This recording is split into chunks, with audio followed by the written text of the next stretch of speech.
What a difference a year makes, because 1 year ago we stood here and had about a $60 million sale, and the sale hammered at about $70 million, and it was a sign that the art market wasn't dead, in fact that it was a good sale and that people would show up for great works of art. And here we are a year later with a aggregate sale with a range of $240 to $350 million. So what you're seeing is that there is confidence in the art market, that the art market is in full throes of recovery, that people feel that art is a very safe place to put money right now, particularly if the quality is very high and they are great masterpieces, which we have many of this season. And we're expecting good results. I think we want to be cautiously optimistic because we do have the memory of what it was like a year and a half ago. But I think on the whole we're feeling that globally there'll be a lot of big players coming in this season.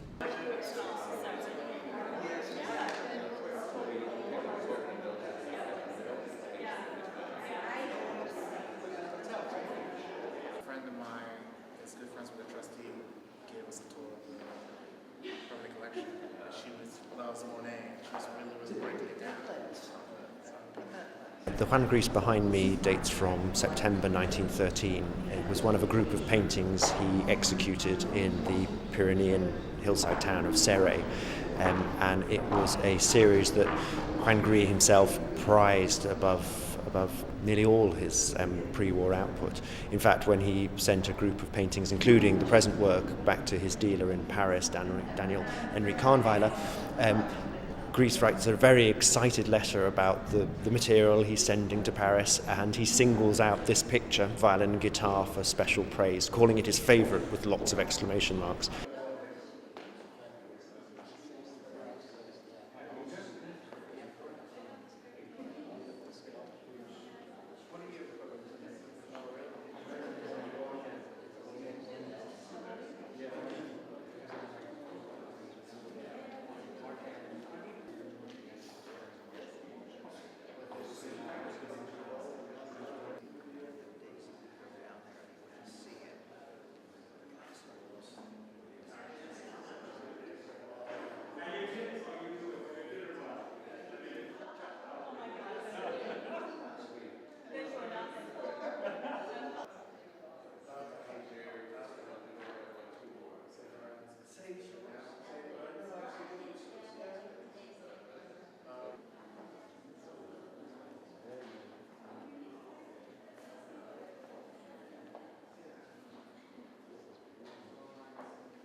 Monet's series of water lilies, which occupied the last part of his life, are among the great trophies of modernism. It's very excited to have a late picture from 1917 to 19 here at Sotheby's next week.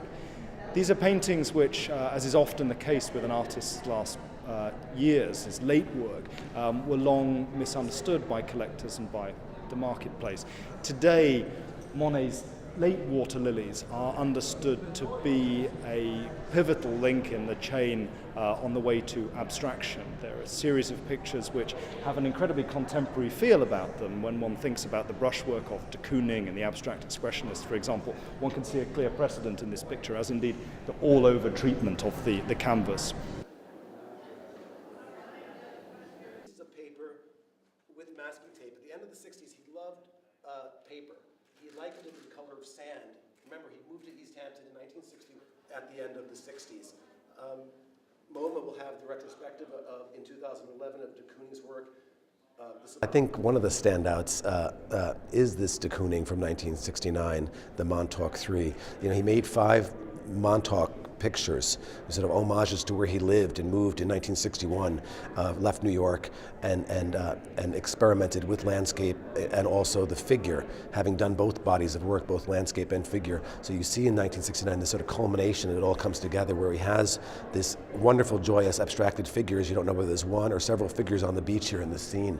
And he's turned the picture almost 3 or 4 times if you follow the brush strokes. So the whole thing is this wonderful sort of wild experiment. At the same time, he's also experimented with paper. So these actually are 2 joined large sheets of paper, like brown paper, which he likened to the color of sand, and he painted on them and then mounted to a canvas. The picture is estimated $5 to $7 million, but we anticipated it will go way through its estimate. And so it's really, really, really the height of abstract expressionism, and I think in some respects the height of de Kooning's